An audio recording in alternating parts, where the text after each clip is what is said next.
One time, Jeff asked me to, and he never would ask me to do this before, but he said, "You know what? I want you to mix a song for me." He said, "Could you stay later?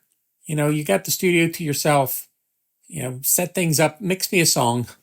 Here's a song." And he left it for me, and I said, "Okay." So I did all this work, and I think it was around 10 o'clock. He said, "Around 10 o'clock, start mixing the song and show it to me the next day." So I went to set things up to mix, and there was this guy that was not letting me get by the console. His name was Vic Cook. Later on, he became Victor Dubois, which was some kind of rap artist. He reinvented himself out of Europe somehow, because Jeff showed me a record and he said, what do you think of this? I'm listening to it. I said, "Oh, it sounds okay." It doesn't grab me. He says, "That's Vic." I said, "Vic who?" He says, "It's Vic Cook.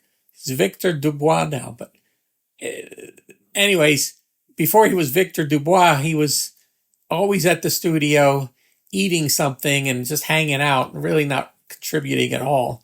But he kind of annoyed me. He wouldn't let me get by the console. And I told him, "Jeff wants me to mix a song." And he said, "No."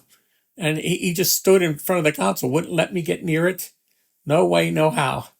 And that was the only time that Jeff wanted me to try doing something. I explained it to him the next day. And he said, "Well, sorry about that." But that was, I believe things happen for a reason. And that just didn't come together. So there you go, my little story about mixing and not being allowed to mix.